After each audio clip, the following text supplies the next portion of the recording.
अध्याय एक कंपनी का कचरा। आर्थ गार्डनर ने खुद को और अधिक आत्मविश्वासी दिखाने के लिए खड़े होने की कोशिश की, लेकिन वह ऐसा नहीं कर सका। उसे लगा जैसे वह पूरी अवधि के दौरान अपने दोनों घुटनों पर बैठा रहा हो। तुम्हें यहाँ ये नौकरी किसने दी? माँ को। उसका चचेरा भाई, जो आर्थ की कंपनी में एक प्रतिष्ठित कार्यकारी पद पर था, ने तिरस्कारपूर्वक उपहास किया। तुम्हारे जैसे लोग इस जगह को गंदा करते हैं। तुम क्यों नहीं चले जाते और वापस सड़क पर चले जाते जिसके तुम आदी हो? आर्थ ने एक कठिन अतीत को झेला था। उसके पिता को उसकी माँ, जो एक आम महिला थी, से शादी करने के बाद उसके अमीर परिवार ने त्याग दिया था और बचपन से ही गरीबी में जी रहे थे। उनकी परिस्थितियों के तनाव ने आखिरकार उन पर भारी असर डाला और जब वह केवल 10 वर्ष का था तब उसकी मां की मृत्यु हो गई। उसके पिता अपनी दिवंगत पत्नी के भारी चिकित्सा बिलों का भुगतान करने के लिए संघर्ष कर रहे थे, और उसके पिता के अच्छे दोस्त ने आखिरकार कुछ पैसे उधार देकर मदद की पेशकश की, यहाँ तक कि अपनी बेटी की सगाई आर्थ से करने की पेशकश भी की। उनके सर्वोत्तम प्रयासों के बावजूद आर्थ और उसके परिवार के जीवन में सुधार नहीं हुआ। उसके पिता ने जो कर्ज लिया था वह बहुत बड़ा था और आखिरकार जब आर्थ 15 साल का था उसके पिता का निधन हो गया। इससे उसे सड़कों पर कठोर जीवन जीने के लिए मजबूर होना पड़ा। 25 साल की उम्र तक वह जिंदा रहने के लिए संघर्ष करता रहा और अपमान सहता रहा। आखिरकार उसे एक प्रतिष्ठित कंपनी में नौकरी मिल गई, हालांकि यह केवल एक चौकीदार के रूप में थी। माको और 4 अन्य लोग आर्थ के चारों ओर खड़े थे, सभी उसे तिरस्कार से देख रहे थे। तुम बस आगे बढ़कर खुद को क्यों नहीं मार लेते और अपनी लाश को कुत्ते के भोजन के लिए दान क्यों नहीं कर देते? इत्मीनान से कदम बढ़ाते हुए माको ने घमंडी अंदाज में कहा। उसकी सहजता और शांति उसके समृद्ध पालन पोषण को दर्शाती थी। वह एक काफी अमीर परिवार से था। वास्तव में दोनों रिश्तेदार थे, लेकिन आर्थ और माको का जीवन पूरी तरह से अलग अलग स्तरों पर था। आर्थ ने माको की ओर देखा। मुझे ये नौकरी वैध तरीके से मिली है। मैंने इसके लिए आवेदन किया था और उन्हें लगा कि मैं इस भूमिका के लिए उपयुक्त हूँ। माको आर्थ के पास गया और उसे मजबूती से पीछे धकेल दिया। तुम्हें मुझसे इस तरह बात करने की अनुमति किसने दी, आर्थ? आर्थ के पास उसके साथ हो रहे क्रूर व्यवहार को सहने के अलावा कोई और विकल्प नहीं था। देश में नौकरी के अवसरों की कमी और किसी भी तरह के रोजगार की सख्त जरूरत के कारण भोजन पाना भी एक संघर्ष था। ऐसी दमनकारी परिस्थितियों के परिणामस्वरूप उसे मजबूर होना पड़ा। फिर भी आर्थ के दिल में माको और पूरे परिवार के प्रति गहरी नाराजगी थी, जिन्होंने आर्थ के परिवार को छोड़ दिया था और उसे कचरे की तरह त्याग दिया था। यहाँ तक कि जब उनके पिता का निधन हो गया तब भी उनमें से कोई नहीं आया। आर्थ, जैसा कि आप देख सकते हैं, मैं इस कंपनी में उच्च पद पर हूँ। मैं यहाँ के सर्वोच्च अधिकारियों में से एक हूँ और मेरे पास आपको कुछ भी करने की शक्ति है, जिसमें आपको अभी नौकरी से निकालना भी शामिल है। इसलिए मेरी अवज्ञा न करना आपके हित में है। मुझे दिखाएं कि आप वास्तव में यहाँ काम करना चाहते हैं। फिर उसने कमरे में मौजूद अन्य 4 लोगों को इशारा किया, जिससे वे आर्थ को पकड़ लें और उसे जमीन पर घुटने टेकने पर मजबूर करें। अचानक 2 हाथों ने आर्थ को पकड़ लिया और उसके पैरों पर लात मारी। उसने बेतहाशा संघर्ष किया, लेकिन 4 लोगों ने उसे दबा दिया। आखिरकार वे उसे काबू में करने में कामयाब हो गए और उसे जमीन पर पटक दिया, जिससे वह घुटने टेकने पर मजबूर हो गया। मेरे जूते के नीचे चाटो। दिखाओ कि तुम्हारे जैसा कुत्ता वास्तव में अपने मालिक की आज्ञा मानता है। माको ने अपना जूता आर्थ की दिशा में लहराया और वह सीधे उसके चेहरे पर लगा, लेकिन आर्थ बेसुध और स्थिर रहा। उसने आर्थ को तिरस्कार भरी नज़र से देखा और मजाक उड़ाया, बेकार इंसान, कुत्ता, जानवर। फिर वह आगे बढ़ा और आर्थ के पेट पर जोरदार लात मारी, जिससे वह दर्द से कराह उठा। आर्थ को पेट पर लात लगी, लेकिन बहुत से लोग नहीं जानते कि क्या यह उसके जीवन में झेले गए दुखों के कारण था। वह शारीरिक श्रम का आदी था, खासकर तब जब वह अपने साथियों द्वारा दुर्व्यवहार का भी आदी था, जिससे वह दूसरों के शारीरिक व्यवहार को झेलने में काफी सक्षम था। माको ने आर्थ के ठीक सामने फर्श पर थूका। आर्थ, मेरा थूक चाटो। मुझे पता है कि यह तुम्हारे लिए सम्मान की बात है न? मैंने अभी अभी 10,000 अमरीकी डॉलर का खाना खाया है। मुझे यकीन है कि मेरे थूक में अभी भी कुछ स्वाद बचा हुआ है। आर्थ के आसपास खड़े 4 अन्य लोग इस बात पर हंसे कि उसे इस तरह अपमानित किया जा रहा था। कचरे को वास्तव में कचरे की तरह ही समझा जाना चाहिए। हा, मास्टर, माँ को ऐसा लग रहा है कि वह आपका थूक चाटने में थोड़ा हिचकिचा रहा है। क्या हमें उसे थोड़ा धक्का देने की जरूरत है? हा। आर्थ जानता था कि माँ को उसे आसानी से चैन से जीने नहीं देगा। हालांकि वह इतना नीच नहीं था कि उसके सभी आदेशों का पालन कर सके। उसके लिए अपने शरीर पर लात खाना अभी भी उससे बेहतर था जो उसे अभी करने का आदेश दिया जा रहा था। आर्थ ने अपनी मुट्ठियां भींच लीं, उम्मीद करते हुए कि वह अपने साथ किए गए सभी व्यवहार का बदला ले सकता है, लेकिन निश्चित रूप से उसके पास ऐसा करने की कोई शक्ति नहीं थी। मुझे ऐसा करने के लिए कहने से बेहतर है कि तुम मुझे मारो, माको, आर्थ ने दृढ़ स्वर में कहा। उसके बाद माको और उसके आसपास के कुछ अन्य लोगों ने एक और लात मारी। उसके बाद कमरे का दरवाज़ा खुला और एक लड़की अंदर आई। वह लिंडा थी, आथ की मंगेतर, जिसकी सगाई तब हुई थी जब उसके माता पिता अभी भी जीवित थे। लिंडा एक अविश्वसनीय रूप से खूबसूरत लड़की थी। 175 सेमी 5.74 फीट लंबी, उसका शरीर अविश्वसनीय रूप से सेक्सी था। हल्के सुनहरे बाल, भरे हुए स्तन, चौड़े कूल्हे और बर्फ की तरह सफ़ेद रंग। उसकी सुंदरता निर्विवाद थी और जो भी उसे देखता था उसे पहली नज़र में ही प्यार हो जाता था। लिंडा, आथ लिंडा की ओर मुड़ा, लेकिन लड़की माको के पास चली गई और अपने हाथ उस आदमी की कमर पर रख दिए। फिर उसने अपना चेहरा माको के पास लाया और उसे चूमा। तुम क्या कर रहे हो? आथ ने आश्चर्य से पूछा। लिंडा ने कभी इस व्यवस्था के लिए सहमति नहीं दी थी और कुछ समय से इस पर परेशान थी। अपने माता पिता के निधन के बाद वह आखिरकार उनके समझौते के बोझ से मुक्त हो गई और वह आथ के बजाय माँ को एक अमीर आदमी के साथ संबंध बना सकती थी, जो गरीबी से त्रस्त एक सड़क पर रहने वाले लड़के से ज़्यादा कुछ नहीं था। आथ, तुम्हें पता होना चाहिए, मैंने कभी हमारी सगाई को स्वीकार नहीं किया और अब जब मेरे माता पिता चले गए हैं तो मैं इसे खत्म करने का फैसला कर सकती हूँ, लिंडा ने कहा, फिर माको को फिर से गले लगा लिया। हा हा हा, माको जोर से हंसा, यहाँ तक कि तुम्हारी मंगेतर भी तुम्हें छोड़कर चली गई है। आथ, मुझे लगता है कि तुम अब इस दुनिया में रहने के लायक नहीं हो। लिंडा, आथ ने अपना चेहरा ऊपर उठाया। क्या तुम नहीं जानते कि माको एक प्लेबॉय है? वह सिर्फ अपनी दौलत का इस्तेमाल महिलाओं को आकर्षित करने और फिर उन्हें छोड़ने के लिए करता है। आथ, लिंडा ने कहा, बोलते समय उसका असंतोष उबल रहा था। भले ही माँ को एक प्लेबॉय है, उसने मुझसे वफादारी का वादा किया है और उसने मुझे $1 लाख की नई स्पोर्ट्स कार भी दिलवाई है। तुम मुझे क्या दे सकते हो? मुझे यकीन है कि माको के जूते अभी भी तुम्हारी जान से ज्यादा कीमती हैं। आखिरकार, मैं लिंडा के आलिंगन का अनुभव करने वाला पहला व्यक्ति हूँ, माको ने गर्व से लड़की की कमर पर हाथ रखते हुए कहा। देखो आथ, तुम्हारी पूर्व मंगेतर बहुत ही खूबसूरत है, तुम्हारी पहुंच से बहुत दूर। तुम उसका हाथ भी नहीं पकड़ सकते थे और न ही उसका दिल जीत सकते थे। क्या तुम कल्पना कर सकते हो कि मैं तुम्हारी ड्रीम गर्ल को गले लगाते हुए कितनी खुशी महसूस कर रहा हूँ? उसने मजाक करते हुए पूछा। आथ ने अपना चेहरा उठाया और लिंडा की ओर देखा। लिंडा, हमने अपने माता पिता की सहमति से सगाई की थी और हमने यह उनके द्वारा हमें दिए गए सम्मान के लिए किया था। तुम्हें ये सब आसानी से नष्ट नहीं करना चाहिए क्योंकि वे मर चुके हैं।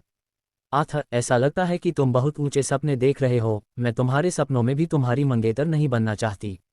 तुम्हें सड़कों पर वापस चले जाना चाहिए और कूड़े के साथ रहना चाहिए, क्योंकि यही तुम्हारी जिंदगी है।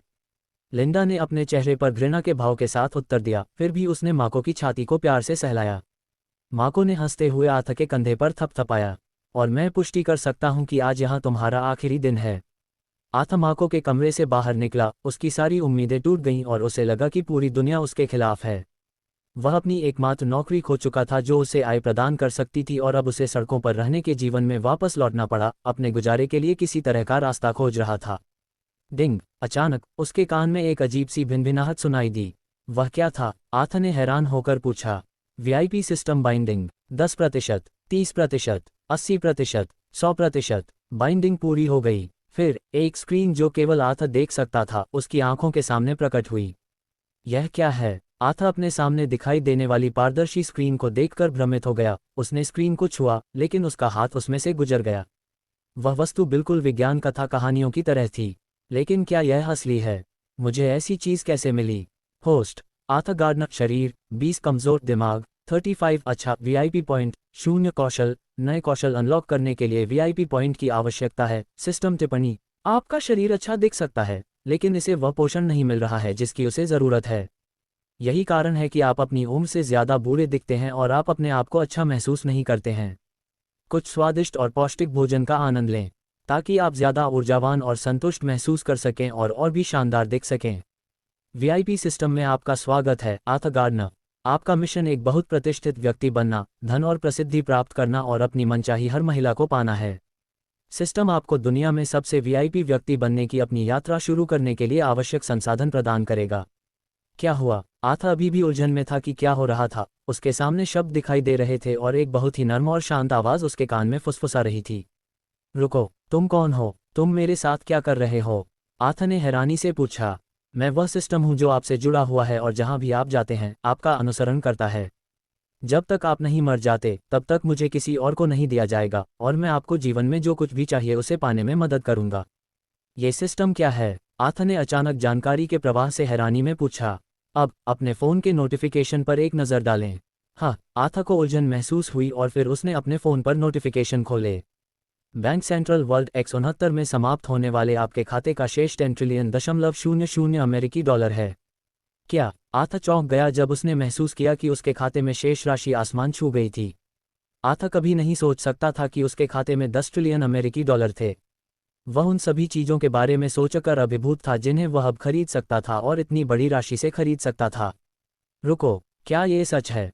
मैंने अपने वित्तीय विवरण को दोबारा जांचा है, कोई गलती नहीं होनी चाहिए, उसने आश्चर्यचकित होकर पूछा। यह मेरा खुद को पेश करने के तरीके के रूप में आपको बोनस है, होस्ट। मुझे आपका व्यक्तित्व पसंद है और मुझे यकीन है कि आप बहुत अच्छे होंगे। पैसे का इस्तेमाल अपनी इच्छानुसार करें। ठीक है, होस्ट, अच्छे काम करो और तुम्हें कौशल अंक मिलेंगे।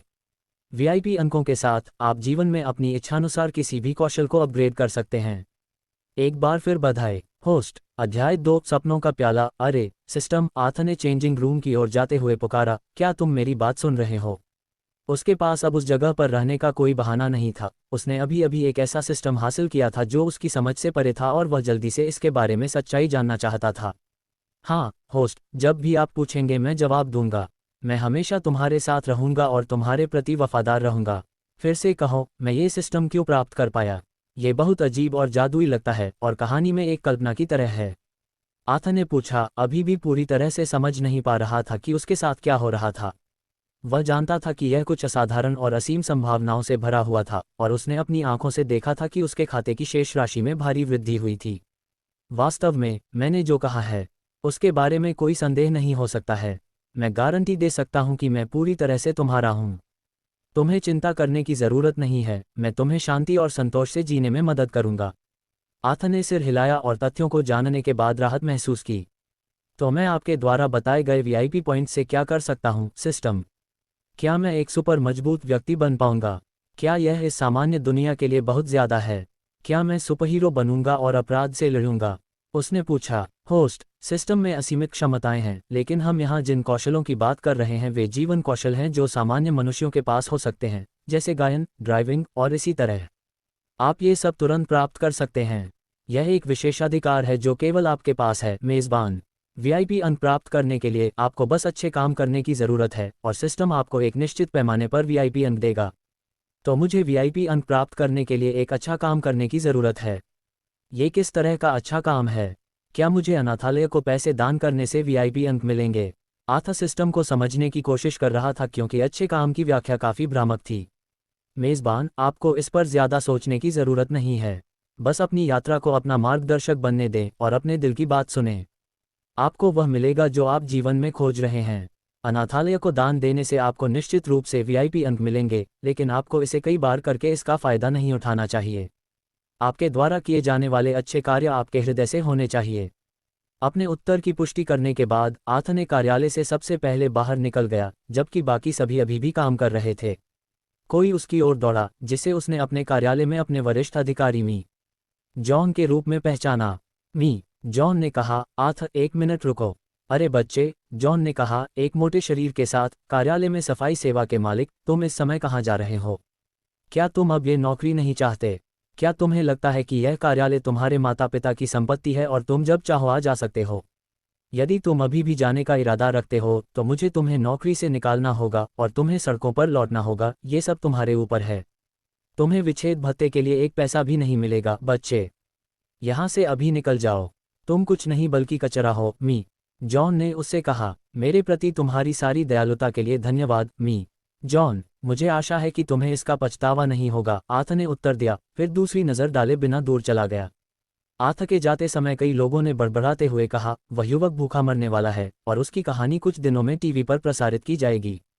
उसके पास इतना पैसा नहीं होगा कि वह घर किराए पर ले सके या खाना खरीद सके। खासकर सर्दियों में उसके जैसा कुपोषित व्यक्ति ठंडी रातों में नहीं जी पाएगा। मुझे उम्मीद है कि उसकी लाश सड़कों पर चूहों द्वारा खा ली जाएगी, उन्होंने कहा।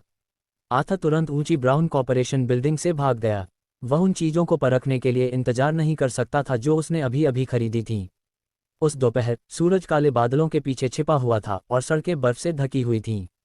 आथा ने केवल एक हल्की जैकेट पहनी थी जिससे उसे ठंड लग रही थी और उसे लगा कि काश उसने खुद को गर्म रखने के लिए नए कपड़े या जैकेट खरीदे होते। वह एक ड्रिंक मशीन के सामने रुका और एक गर्म कॉफ़ी चुनी। उसने अपना खाता कोड डाला और अचानक एक भाप से भरा कॉफ़ी का कप निकल आया। आथा के खाते में पहले कोई बैलेंस नहीं था, इसलिए जब उसे कॉफ़ी मिली तो उसे बहुत राहत मिली। उसने $5 की कॉफ़ी का एक घूंट लिया और महसूस किया कि उसकी गर्मी उसके पूरे शरीर में फैल गई है। एक कप कॉफ़ी के लिए $5। मैंने पहले कभी इसके बारे में सपने में भी नहीं सोचा था। लेकिन इसका स्वाद थोड़ा अजीब है। क्या ऐसा इसलिए है क्योंकि मुझे महंगे पेय पदार्थों की आदत नहीं है? साउथलेक, वह शहर जहां वह रहता था, बहुत विकसित था, बड़ी कंपनियों, आलीशान जगहों और आलीशान मनोरंजन स्थलों से भरा हुआ था। नतीजतन, अगर कोई बिना नौकरी के होता तो वह सड़कों पर आ जाता। हालांकि आर्थ के पास जो पैसा था, उससे उसे लगा कि वह कुछ भी पा सकता है। $10 ट्रिलियन, मुझे यकीन नहीं हो रहा। इतना पैसा अब मेरे खाते में है। मैं जो चाहूं खरीद सकता हूं, एक घर, एक कार, कुछ अच्छा खाना।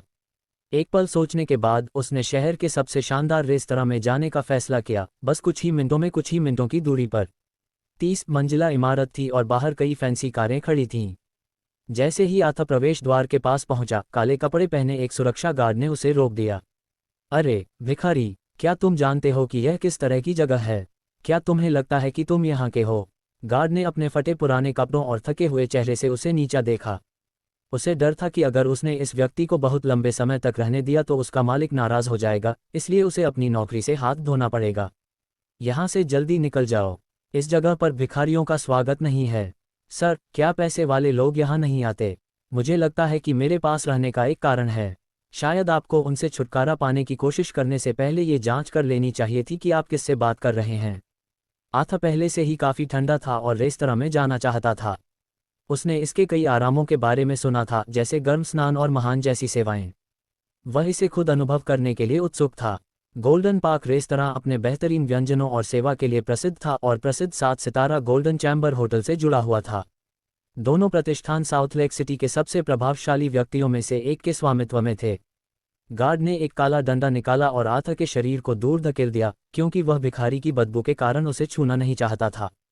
यदि आप जल्दी नहीं जाते हैं तो मुझे बल का सहारा लेना होगा और आपको गाली देनी होगी। यहाँ आपकी 2 मिनट की उपस्थिति भी इस रेस्तरां की प्रतिष्ठा को धूमिल कर सकती है और मैं ऐसा नहीं होने दे सकता। आथा ने गार्ड के चेहरे को सख्ती से देखा। मेरे पास पैसा है और मैं इस जगह पर कुछ भी खरीद सकता हूँ।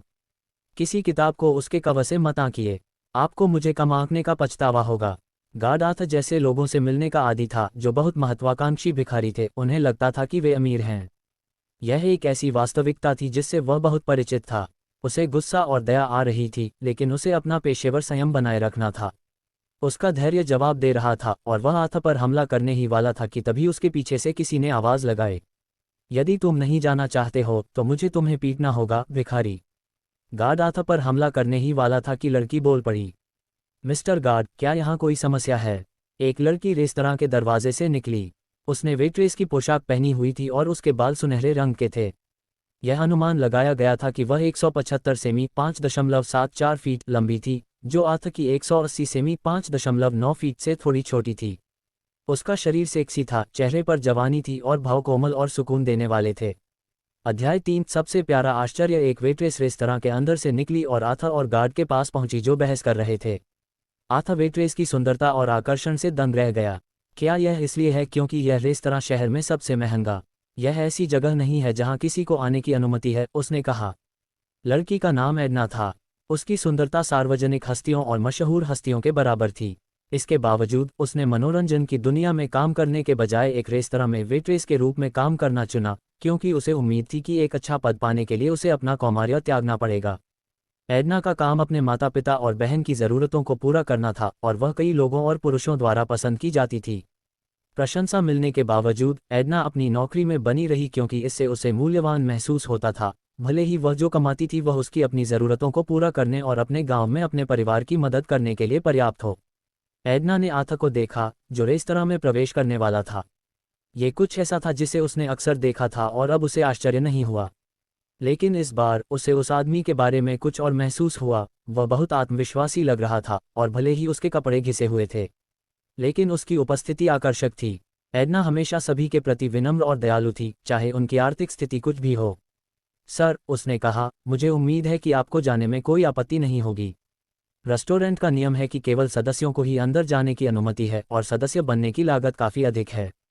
आथा ने एडना के शब्दों की ईमानदारी और गर्मजोशी को महसूस किया और उसने सोचा कि उसे एक उल्लेखनीय और दयालु व्यक्ति मिल गया है, लिंडा के विपरीत जिससे वह पहले मिला था।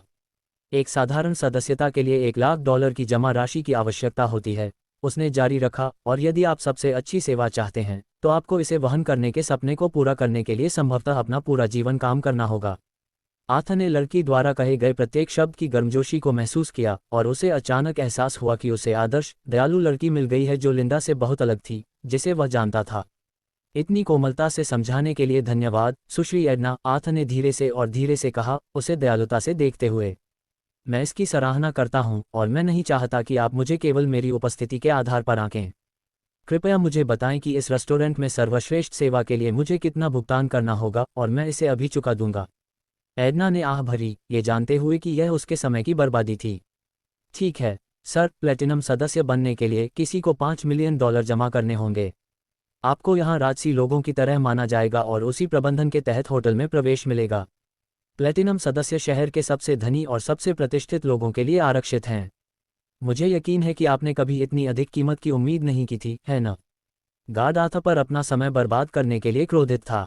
उन्होंने जानना चाहा कि आथा का इरादा क्या है। प्लेटिनम सदस्य के लिए भुगतान करें। गार्ड की अनदेखी करते हुए आथा ने एडना से उसे तुरंत अंदर आने देने के लिए कहा। एडना, क्या तुम पागल हो? गार्ड ने एडना की ओर चिल्लाया, फिर वह आथा की ओर मुड़ा और उसे धक्का देने की कोशिश की। तुम्हें अभी यहाँ से चले जाना चाहिए, मेरे सामने मत रुको, मेरे पास तुम्हारे जैसे दिमाग से रहित लोगों के लिए समय नहीं है। क्या तुम्हें लगता है कि तुम्हारे पास इतना पैसा है? आथा ने गार्ड का हाथ खुद से दूर धकेल दिया। जैसा कि मैंने कहा, तुम्हें दूसरों का अधिक सम्मान करना चाहिए और कभी भी किसी को नीचा नहीं दिखाना चाहिए। अगर तुम्हें पता चले कि मैं क्या कर सकता हूं तो तुम्हें इसका पछतावा हो सकता है। एडना ने अपनी जेब से एक सेल फोन जैसा दिखने वाला उपकरण निकाला और आथा को दिखाया। अगर तुम्हारे पास पैसे हैं सर, तो तुम यहीं और अभी भुगतान कर सकते हो। बस इस उपकरण पर बटन दबाओ और निर्दिष्ट राशि का भुगतान हो जाएगा, उसने समझाया। ये बिना पैसे के अंदर आने की कोशिश करने वाले किसी भी व्यक्ति से छुटकारा पाने का सबसे प्रभावी तरीका है, एडना ने सोचा। उसे अनजान लोगों से बहस करना पसंद नहीं था, क्योंकि यह समय की बर्बादी थी, लेकिन अगर उनके पास वाकई पैसा होता तो वे तुरंत उसे दिखा देते, चाहे वे कैसे भी दिखते हों। आखिरकार, कुछ अमीर लोग अजनबियों के सामने दिखावटी दिखना पसंद नहीं करते। बिना किसी हिचकिचाहट के आथा ने उसके निर्देशों का पालन किया और एक ध्वनि ने संकेत दिया कि भुगतान सफलतापूर्वक हो गया था। गार्ड जो कुछ हुआ था उससे हैरान था और अविश्वसनीय रूप से पूछा, यहाँ क्या हुआ? क्या तुमने पैसे चुराए हैं? मुझे विश्वास नहीं हो रहा है कि तुम्हारे पास इतने अधिक मूल्य के पैसे हैं। प्लेटिनम सदस्य होना वास्तव में एक बहुत ही उच्च दर्जा था। आमतौर पर केवल उन लोगों के लिए आरक्षित होता है जो अपने पैसे को फेंकने के शौकीन होते हैं, क्योंकि उनके पास पहले से ही बहुत अधिक है। बहुत कम लोग योग्य थे, और अब कोई भी व्यक्ति जो भिखारी जैसा दिखता है, वह वास्तव में सभी कॉपीराइट नोव एल ड्रॉमा और ग्राहकों के बीच उच्चतम स्थान तक पहुंच खरीद सकता है। एडना एक ही समय में हैरान और चकित दोनों थी। उसके दिल में एक अंदेशा था कि उसके सामने खड़ा आदमी अमीर है, लेकिन उसे उम्मीद नहीं थी कि यह सच होगा। आथा के पास प्लेटिनम सदस्य बनने और आवश्यक राशि जमा करने के लिए पर्याप्त पैसा था। एडना ने आथा को गर्मजोशी से देखा। उसके संदेह की पुष्टि हुई। वह आदमी वास्तव में बहुत अमीर था, लेकिन अपनी पहचान छिपाने की कोशिश कर रहा था। हमारी पिछली अशिष्टता के लिए क्षमा करें, एडना ने सिर झुकाकर माफ़ी मांगी। मुझे पूरी उम्मीद है कि आप हमें माफ़ कर देंगे और मुझे इस रेस्तरां के वीआईपी कमरे में ले जाने की अनुमति देंगे। आथा ने उसका प्रस्ताव स्वीकार कर लिया और वे दोनों सीधे उस जगह की सबसे शानदार लिफ्ट में चले गए। जब वे इमारत की सबसे ऊपरी मंजिल पर पहुंचे तो उन्होंने एक शानदार कमरा देखा, एक व्यक्ति की ज़रूरतों को पूरा करने के लिए डिज़ाइन किया गया। इसमें वह सब कुछ था जो कोई चाह सकता था। एक हॉट टब, मनोरंजन प्रणाली, स्पा, शहर में सबसे बढ़िया भोजन और शहर की सबसे शानदार वेट्रेस। अध्याय 4, शानदार मनोरंजन। आथा के लिए ऐसी विशिष्ट और शानदार जगह पर होना लगभग सच होने से परे था। वह अपने सामने की सुंदरता को देखकर अवाक रह गया। शानदार कुर्सियों के साथ एक भव्य गोल डाइनिंग टेबल, सुरुचिपूर्ण सजावट, एक हॉट स्प्रिंग पूल, एक बड़ी स्क्रीन वाला आरामदेह सोफा और शहर का शानदार दृश्य पेश करने वाली एक विशाल कांच की खिड़की। यह एक ऐसी जगह थी जिसे आथा ने केवल विज्ञापनों और फ्लायर्स में देखा था, या जिसका सपना देखा था। एडना ने आथा को टेबल पर ले जाकर कहा, मी गार्डनर, मैं अपने पिछले व्यवहार के लिए क्षमा चाहती हूँ।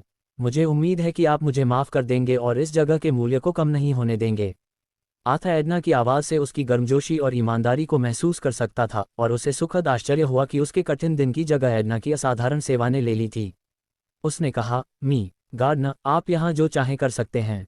अगर आप खाना चाहें तो हम आपको इलाके का सबसे बढ़िया खाना परोस सकते हैं। कॉपीराइट नवंबर एल ब्रह्मा ऑग। ठीक है, शुक्रिया सुश्री एडना, आथ ने धीरे से कहा। मैं आराम करना चाहता हूँ और पहले नहाना चाहता हूँ क्योंकि बाहर रहने से मुझे ठंड लग रही है। फिर मैं खाना चाहता हूँ। कृपया मेरे लिए यहाँ का सबसे महंगा खाना लाएं।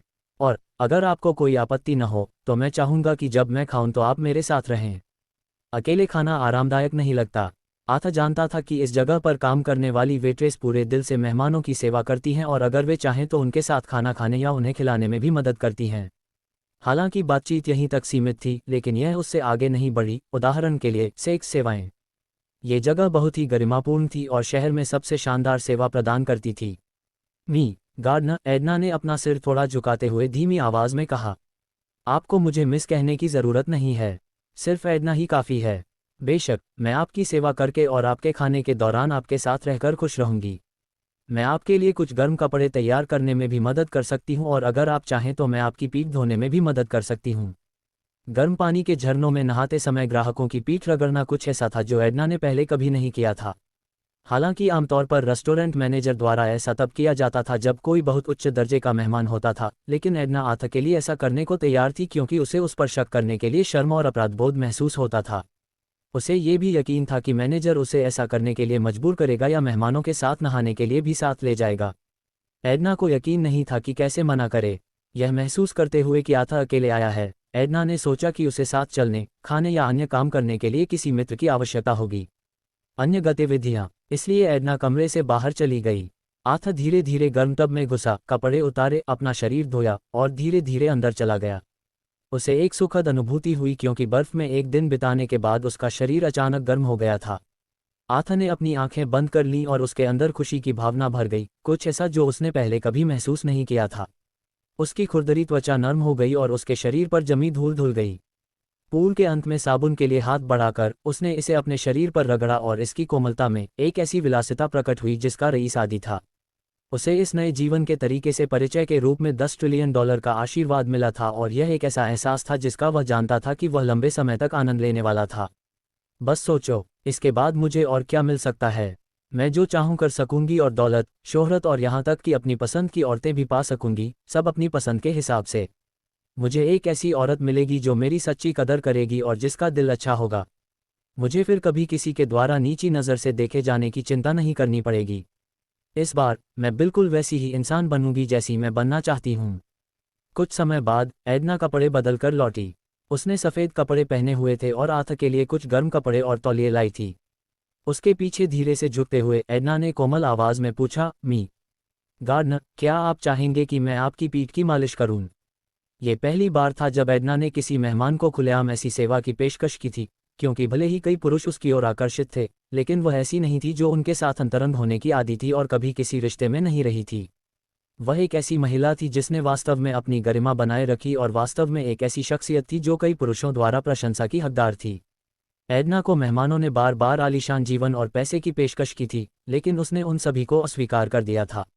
वह एक ऐसे आदमी को ढूंढना चाहती थी जो महिलाओं का वास्तव में सम्मान करता हो और उन्हें केवल यौन वस्तु के रूप में न देखे।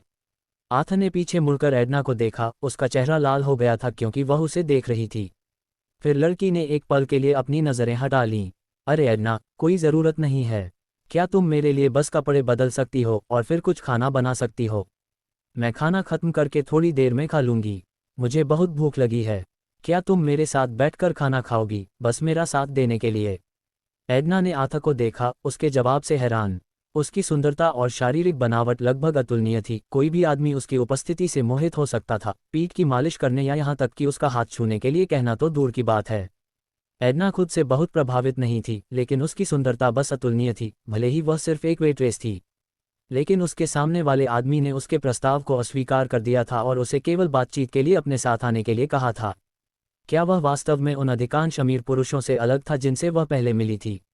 अंदर ही अंदर एडना को आथा के लिए अधिक प्रशंसा महसूस हुई। ऐसा लग रहा था कि वह एक अमीर आदमी था जिसका दिल बड़ा था और जो सम्मान की भावना रखता था। कुछ मिनटों के बाद सुरुचिपूर्ण काले परिधान पहने 10 महिला वेट्रेस कमरे में आईं। आथा उनकी सुंदरता की प्रशंसा किए बिना नहीं रह सका। उन सभी में से एडना अपने आकर्षण के साथ अलग दिख रही थी।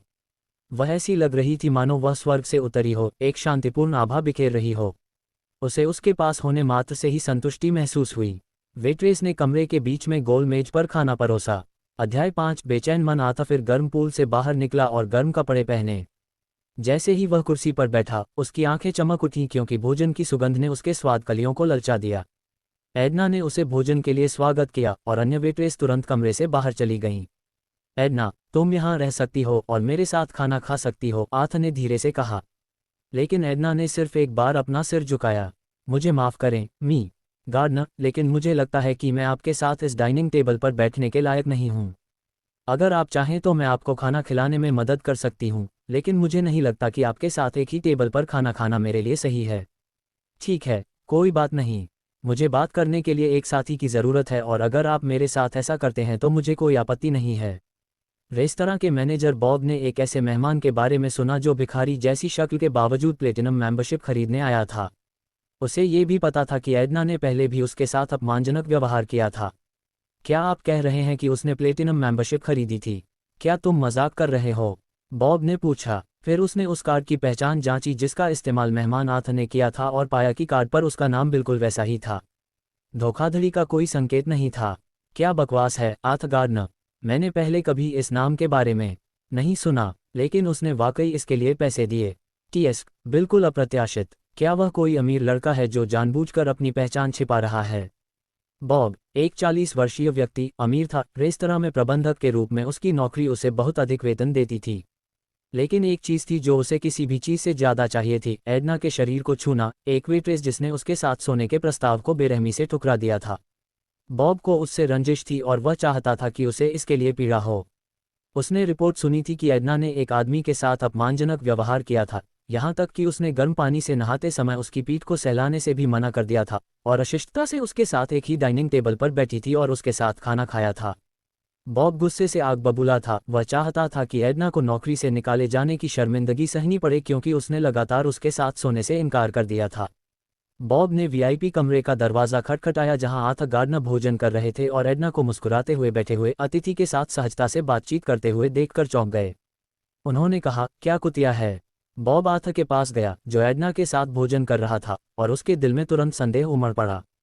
बॉब देख सकता था कि आथा एक अमीर व्यक्ति की तरह नहीं दिखता था, वह वास्तव में एक बेघर व्यक्ति की तरह दिखता था, यहाँ तक कि उसके बाहरी रूप से भी।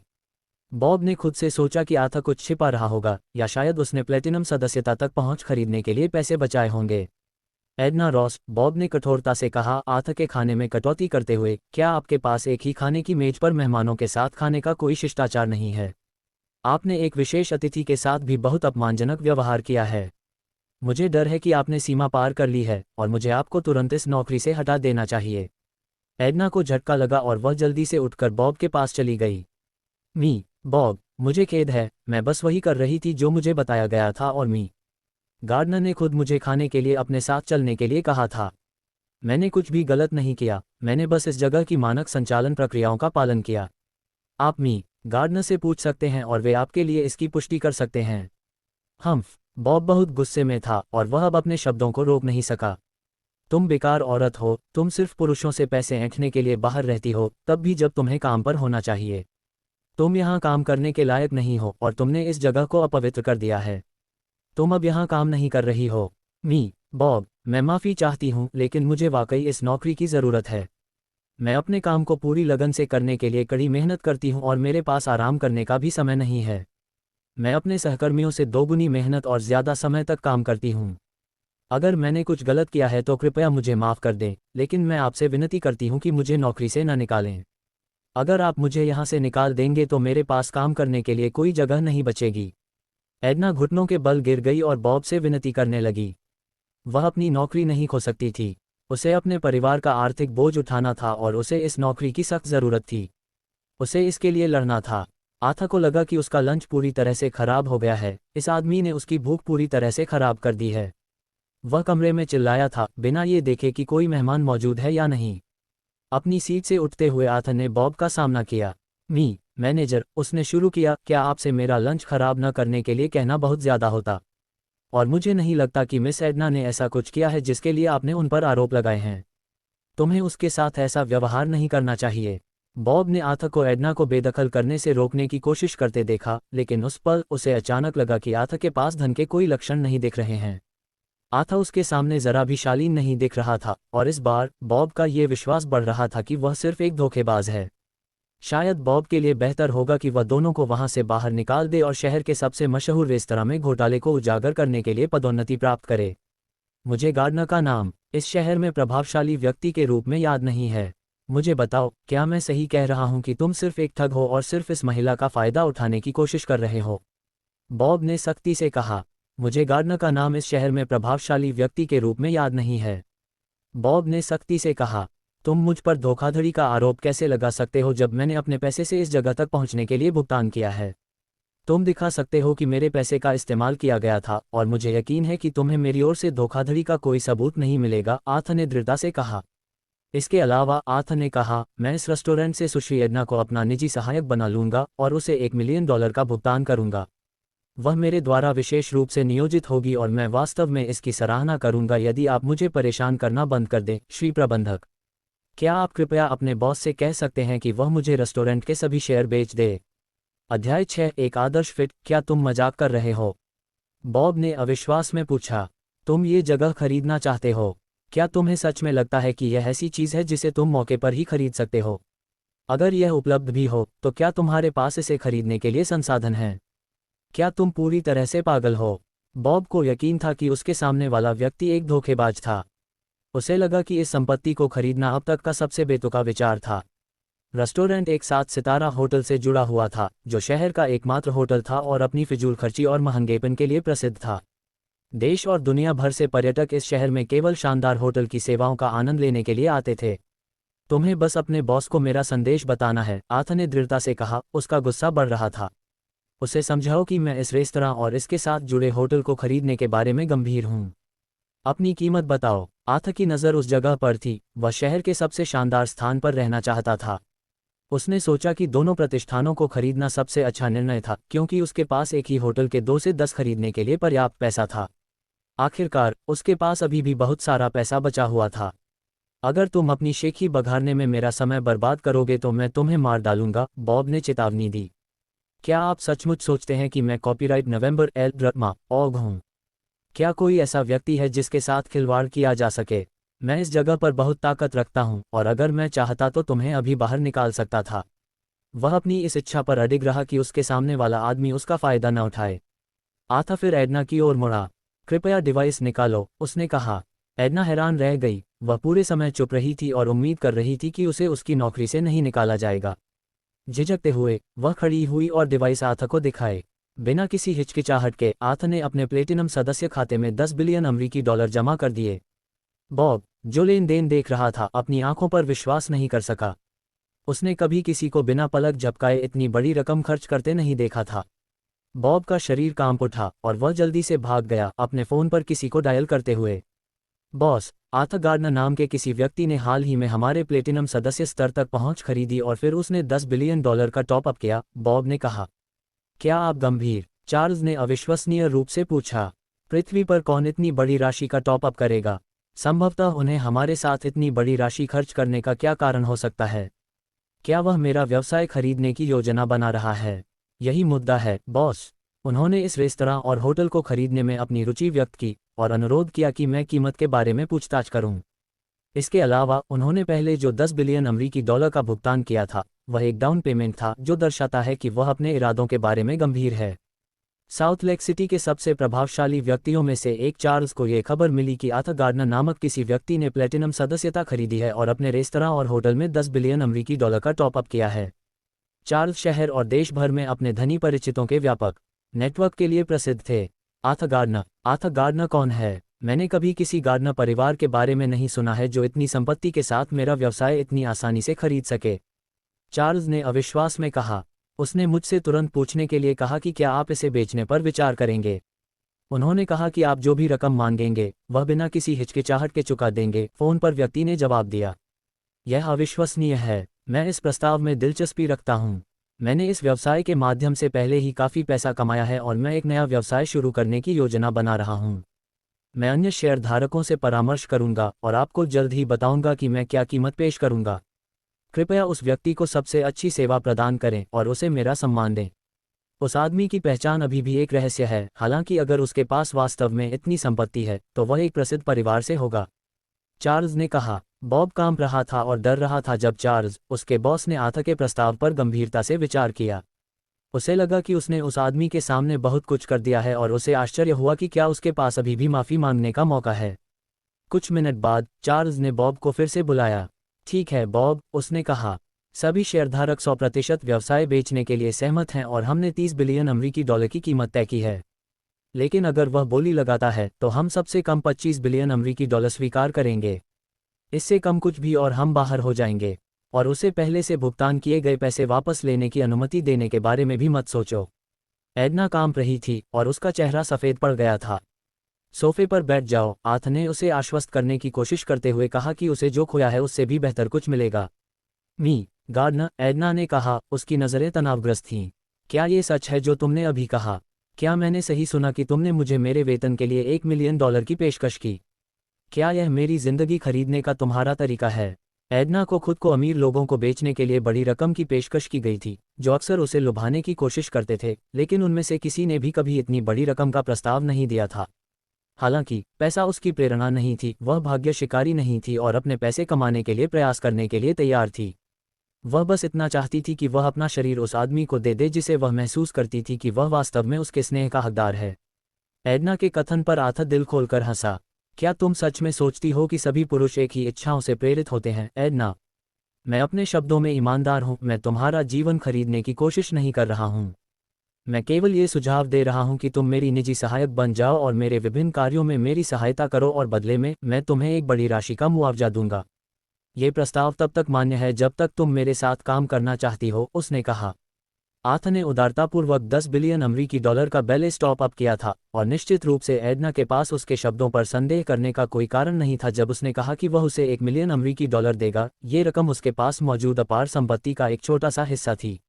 एडना ने आथ की ओर धीरे से सिर हिलाया, इस बात के लिए आभारी महसूस करते हुए कि उसके जीवन में अचानक प्रकट हुए वीर व्यक्ति ने उसका जीवन बदल दिया था। बिना मांगे भी एडना उस आदमी के लिए अपना सब कुछ दे सकती थी। बधाई हो मेज़बान, आपने बहुत सच्चे दिल से एक अच्छा काम किया है। आपने एक युवा लड़की को निराशा की स्थिति से बचाया है, उसे एक नई उम्मीद प्रदान की है। एडना रॉस, वह एक दयालु लड़की है जो अपने परिवार का समर्थन करने के लिए कड़ी मेहनत करती है और एक बहुत ही स्वतंत्र व्यक्ति भी है। इसके लिए सिस्टम आपको 10 वीआईपी अंक देगा। बधाई हो, आपको एक साथी मिल गया है। Edna Ross 22-55%। हम, आथ ने अपनी आंखें सिकोड़ते हुए कहा, क्योंकि वह अपने सामने मौजूद जानकारी का अध्ययन कर रहा था। वह अचानक मेरी पार्टनर क्यों बन गई? और क्या नंबर 22 का मतलब एडना की उम्र है? और क्या 55% मेरे लिए उसकी भावनाओं का प्रतिशत है? दिलचस्प, मैं वास्तव में इसका उपयोग ये पता लगाने के लिए कर सकता हूं कि मैं किस पर भरोसा कर सकता हूं और किस पर नहीं। उसने संतोष में सिर हिलाया क्योंकि वह निहितार्थों पर विचार कर रहा था। अध्याय 7, एक विजयी संयोजन। होस्ट आथ गार्डनर। शेष 99 खरब 89 अरब 99 करोड़ 49,99,995 अमेरिकी डॉलर। शरीर 20, कमजोर दिमाग 35। अच्छा, वीआईपी अंक 10। कौशल, नए कौशल को अनलॉक करने के लिए वीआईपी अंक की आवश्यकता है। भागीदार एक एडना रॉस 22-65%। सिस्टम टिप्पणी, आप जीवन का आनंद लेना समझने लगे हैं और आप अपनी पहली लड़की को बचाने में भी कामयाब रहे। तुम एक सामान्य आदमी की तरह व्यवहार करते हो, भले ही तुम अभी भी कुंवारी हो। ऐसा लगता है कि तुम सच में महिलाओं में दिलचस्पी रखते हो, है ना? क्या बकवास है, आथ ने अविश्वास में कहा, स्क्रीन पर प्रदर्शित टिप्पणियों को घूरते हुए। किसी भी अन्य पुरुष की तरह आथ को धन, प्रसिद्धि और महिलाओं की इच्छा थी। यह एक सामान्य महत्वाकांक्षा थी। वह जीवन में जो कुछ भी चाहता था उसे पाने के लिए दृढ़ था। इस उद्देश्य से उसने एडना को अपने सहायक के रूप में चुना था। उसे किसी ऐसे व्यक्ति की आवश्यकता थी जिस पर वह भरोसा कर सके और निर्भर हो सके। आथ ने देखा कि खाते में उसका कुल शेष राशि सिस्टम में दिखाई दे रही थी, साथ ही उसके साथी का नाम भी। आश्चर्यचकित होकर उसने देखा कि एडना का प्रतिशत कुछ ही मिनटों में 55% से 65% तक बढ़ गया था। आथ ने 10 वीआईपी अंक अर्जित किए, लेकिन उसने इस पर ज्यादा ध्यान नहीं दिया, इसके बजाय अन्य चीजों पर ध्यान केंद्रित करना पसंद किया। आथ एडना की उपस्थिति से हैरान था, लेकिन अपने बॉस से मिलने वाले कठोर व्यवहार के बावजूद उसकी अच्छी तरह से काम करने की क्षमता से भी। इसने उनके बीच एक संबंध स्थापित किया और आथ को उसे और भी अधिक भर्ती करने के लिए प्रेरित किया। एडना, उसने कहा, मैं जल्द ही तुम्हें एक बड़ा काम सौंपने जा रहा हूं, इसलिए सुनिश्चित करो कि तुम तैयार हो। हालांकि चिंता मत करो, अगर यह बहुत मुश्किल लगता है तो तुम जितनी मदद चाहो ले सकते हो। मैं बस इतना चाहता हूं कि तुम मेरी मुख्य सहायक बनो और मेरी ज़रूरतों को समझो और उन्हें पूरा करो। आर्थ ये सुनिश्चित करना चाहता था कि एडना अपनी भूमिका को समझे। वह जानती थी कि व्यवसाय कैसे काम करता है और उसे उम्मीद थी कि अगर आर्थ इसे खरीदता है तो वह व्यवसाय को प्रबंधित करने में उसकी मदद कर सकती है। गार्डनर, एडना ने उसे आश्वस्त किया, आपको चिंता करने की ज़रूरत नहीं है। मैं आपको निराश नहीं करूंगी। मैंने प्रबंधन लेखांकन के लिए स्कूल में पढ़ाई की है, इसलिए मैं प्रबंधन के क्षेत्र में काफ़ी जानकार हूँ। मैंने व्यवसाय में पाठ्यक्रम भी लिए हैं। आप अपनी ज़रूरत की ज़्यादातर चीज़ें करने के लिए मुझ पर भरोसा कर सकते हैं। मैं ये सुनिश्चित करूंगी कि आपको बोरी में बंद बिल्ली न खरीदनी पड़े। वह ये सुनिश्चित करना चाहती थी कि वह ये जान ले कि वह ईमानदारी से सेवा करने के लिए प्रतिबद्ध है। उसे और कहा कि उसे ऐसा अविश्वसनीय अवसर देने का उसे कभी पछतावा नहीं होगा। गार्डनर, बॉब ने निगलते हुए कहा। चार्ल्स ने मुझे सूचित किया है कि यदि आप व्यवसाय खरीदना चाहते हैं तो वे 30 बिलियन अमेरिकी डॉलर की पेशकश कर रहे हैं। आप पहले भुगतान किए गए 10 बिलियन अमेरिकी डॉलर जोड़ सकते हैं और यह नोवेल ड्रामा ऑग का है। हस्तांतरण प्रक्रिया तुरंत की जाएगी। कुछ ही समय में ये सारा व्यवसाय आपका हो जाएगा। बॉब को लगा जैसे उसका जीवन खत्म हो गया है। उसने अभी अभी अपने सामने वाले व्यक्ति का अपमान किया था और अब वह सब कुछ खोने जा रहा था जिसके लिए उसने अपने पूरे जीवन में काम किया था। आर्थ ने सहमति में सिर हिलाया और जल्दी से लेन देन पूरा कर लिया, जिससे वह शेयरों का एकमात्र मालिक बन गया। बॉब, उसने सख्ती से कहा, मुझे पता है कि तुम हाल ही में गलत व्यवहार कर रहे हो, लेकिन मुझे अभी भी तुम्हारी यहाँ ज़रूरत है। इसलिए मैं एडना को जनरल मैनेजर की भूमिका दे रहा हूं और तुम उसके निर्देशन में काम करोगे। मुझे इस निर्णय पर पछतावा मत करवाओ, वरना मैं तुम्हें निकाल दूंगा और तुम्हारा जीवन नरक बना दूंगा। बॉब घुटनों के बल गिर गया, आर्थ के सामने श्रद्धा से अपना सिर झुकाया। सर, मैंने जो कुछ भी किया है उसके लिए मेरी गहरी माफ़ी। मुझे नहीं लगता कि मैं आपकी माफ़ी के लायक हूं, फिर भी मैं अपनी पूरी कोशिश करने की कसम खाता हूं, हर संभव तरीके से सुश्री एडना की मदद करने के लिए, उसने घोषणा की। बॉब, हालांकि वह इस कंपनी के कर्मचारियों का शोषण करता हुआ दिखाई दे रहा था, वह बस अपने उच्च बॉस के आदेशों का पालन कर रहा था। वह वास्तव में अपने कर्तव्यों को पूरा करने में बहुत कुशल था। वह शर्मिंदा था कि एडना के लिए उसकी इच्छा ने उसे लापरवाही से काम करने के लिए प्रेरित किया था, लेकिन जब उसने अपने सामने दुर्जय व्यक्ति को देखा तो वह भावना गायब हो गई। अपने काम के प्रति समर्पित होने और अपने नए बॉस की उम्मीदों पर खरा उतरने के लिए हर संभव प्रयास करने का संकल्प लेकर वह और भी अधिक मेहनत करने के लिए दृढ़ संकल्पित था। तारांकन तारांकन तारांकन। आर्थ ने फिर एडना को होटल के सबसे आलीशान कमरे को देखने के लिए अपने साथ चलने को कहा, जो सीधे रेस्तरां से दो इमारतों के बीच एक पुल द्वारा जुड़ा हुआ था। ये खबर कि होटल का स्वामित्व अभी अभी किसी नए व्यक्ति के हाथों में गया है, जल्दी ही फैल गई और उन्हें यह भी जल्दी ही पता चल गया जब एडना, जिसके बारे में अफवाह थी कि उसने जनरल मैनेजर का पद संभाला है, उस समय उस व्यक्ति के साथ थी। क्या क्या तुम मजाक कर रहे हो? किसी ने कहा। वह आदमी जो कुछ मिनट पहले भिखारी की तरह कपड़े पहने आया था, उसने साउथ लेक में सबसे बड़ा होटल और रेस्तरां खरीदा है। और वह एडना को अपना निजी सहायक बनाने के लिए भी राजी करने में कामयाब रहा। मैं कल्पना भी नहीं कर सकता कि उसने कितना पैसा खर्च किया होगा। हर कोई उसे चाहता है, लेकिन ऐसा लगता है कि उसे कहीं से भी आए एक आदमी ने खरीद लिया है। इससे पहले कोई भी उसे लुभाने की कोशिश नहीं कर रहा था। वह निश्चित रूप से बहुत रहस्यमय है। वह लड़की, एडना रॉस, सबसे खूबसूरत महिला है जिसे मैंने कभी देखा है। उसे अब हमारे नए बॉस ने हासिल कर लिया है और मैं उसकी पसंद से बहस नहीं कर सकता। वह बेहद खूबसूरत और अविश्वसनीय रूप से आकर्षक है।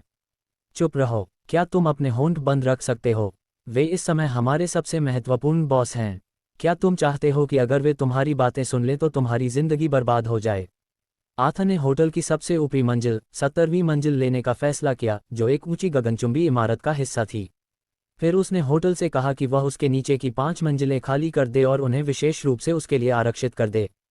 आर्थ ने एक शानदार एक मंजिल वाला होटल कमरा चुना, जिसकी कीमत एक रात के लिए आश्चर्यजनक रूप से 50,000 अमेरिकी डॉलर थी, जो इसे शहर का सबसे शानदार आवास बनाता है। आर्थ कमरे के बीच में सोने की चादरों से ढके भव्य बिस्तर के पास गया। लेटते ही उसे एक ऐसा आराम महसूस हुआ जो उसने पहले कभी अनुभव नहीं किया था। उस एहसास को महसूस करने के लिए एक पल लेते हुए उसने देखा कि एडना उसके सामने खड़ी थी, मीठी मुस्कान बिखेर रही थी। एडना, उसने शुरू किया, तुम मेरे नीचे एक मंजिल वाले कमरे का इस्तेमाल कर सकती हो। मैं चाहता हूं कि जब भी मुझे तुम्हारी ज़रूरत हो तुम मेरे पास रहो। मुझे लगता है कि यह एक बुद्धिमानी भरा फैसला है। क्या तुम्हें यकीन है कि मैं इस मंजिल के नीचे वाले वीआईपी कमरे का इस्तेमाल कर सकती हूं, मिस्टर गार्डनर? एडना ने पूछा। उसका आश्चर्य स्पष्ट था क्योंकि उसे कुछ ऐसा दिया गया था जिसके बारे में उसने पहले कभी सपने में भी नहीं सोचा था। जरूर, अब तुम मेरी निजी सहायक हो, इसलिए मैं चाहती हूँ कि जब भी मुझे तुम्हारी ज़रूरत हो तुम उपलब्ध रहो। ठीक है, अब मुझे बाहर जाकर कुछ कपड़े और एक नई कार खरीदनी है और मुझे शायद तुम्हारा साथ चाहिए। ठीक है, मिस्टर गार्डनर। आथा के पास एक निजी लिफ्ट भी थी जिसका उपयोग केवल उसके लिए ही सीमित था और एक बड़ा गराज पूरी तरह से उसके इस्तेमाल के लिए था। दुख की बात है कि उसके पास अभी तक एक कार नहीं थी। क्या आथा के लिए महंगी वस्तुओं की खरीदारी फिर से शुरू करने का समय आ गया है? अध्याय 8 क्रूर दुनिया में करुणा। मैं 10 वीआईपी पॉइंट्स के साथ क्या कर सकता हूँ, सिस्टम? आथा ने पूछा। आप 10 पॉइंट के साथ नए कौशल जोड़ सकते हैं या अपने शरीर या दिमाग को उन्नत कर सकते हैं। आप कुछ भी कर सकते हैं जब तक आपकी कल्पना इसकी अनुमति देती है। उत्सुकता से आथा ने सोचा, अगर मैं शरीर में 10 पॉइंट जोड़ूं तो मेरा क्या होगा? ऐसा लगता है कि यह कोशिश करने लायक है। ठीक है, चलो मेरे शरीर में 10 वीआईपी पॉइंट जोड़ते हैं। ठीक है, सिस्टम तुरंत प्रक्रिया करेगा। आथा अपने कमरे में शानदार बाथरूम में गया, सफ़ेद संगमरमर और सोने से बने भव्य बाथटब की प्रशंसा करते हुए। वह लंबे शीशे के पास गया, जाते जाते उसने कपड़े उतारे। उस पल में उसने अपने शरीर में एक उल्लेखनीय परिवर्तन देखा। उसकी नसों में ऊर्जा की एक लहर दौड़ गई और उसके शरीर में थकान और दर्द अचानक गायब हो गया। मैं ये देखने के लिए उत्सुक हूं कि मैंने अपने शारीरिक परिवर्तन में कितनी प्रगति की है, आथा ने सोच समझकर कहा। मुझे लगता है कि व्यायाम करने से मुझे कुछ जानकारी मिल सकती है। फिर वह कमरे से बाहर निकल गया और सीधे एडना के पास गया। मी गार्डनर, एडना ने विस्मय में कहा, मुझे आप में बदलाव क्यों दिख रहा है? मैं ठीक से नहीं बता सकती, लेकिन आपका चेहरा पहले से ज़्यादा चमकदार और जवां दिख रहा है और आप में एक तरह की खूबसूरती है। एडना आथा के रूप रंग से वाकई हैरान थी। ऐसा लग रहा था कि वह अपनी असली खूबसूरती को बुरे रूप के मुखौटे के नीचे छिपा रहा था। उसने मन ही मन सोचा, वह हमेशा से ही सुंदर और कूल था। आथा ने अभी भी वही सस्ती सफ़ेद शर्ट पहनी हुई थी जो उसने पहले पहनी हुई थी। हालांकि जब वह उसके करीब आया तो एडना की नज़र उसके फिगर पर गई और उसने महसूस किया कि उसका दिल प्रशंसा से धड़क रहा है। उस समय एडना एक ग्रे एग्जीक्यूटिव सूट में बदल रही थी, जिसने उसका रूप एक वेट्रेस से बदलकर एक खूबसूरत पेशेवर महिला बना दिया था। अगर कोई उसकी पहचान नहीं जानता तो शायद उसे किसी बड़ी कंपनी की सीईओ या किसी अमीर परिवार की बेटी समझ लेता, क्योंकि उसकी खूबसूरती असाधारण थी। अपने लुक में थोड़े से बदलाव करके वह और भी खूबसूरत हो सकती थी। एडना, तुम बहुत खूबसूरत लग रही हो, आथा ने मुस्कुराते हुए कहा। मुझे माफ़ करना, मिस्टर गार्डनर, उसने माफ़ी मांगते हुए कहा, ये सबसे महंगे कपड़े हैं जो मैं खरीद सकती थी।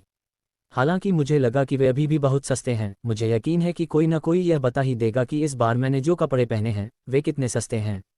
आथा ने फिर एडना का अकाउंट नंबर मांगा और बिना समय बर्बाद किए उसने वादा किए पैसे ट्रांसफ़र कर दिए। हे भगवान, एडना ने आश्चर्य से कहा, उसके हाथ उसके खुले मुंह को ढंक रहे थे। क्या तुम सच में मुझे इतने पैसे दे रहे हो, मिस्टर गार्डनर?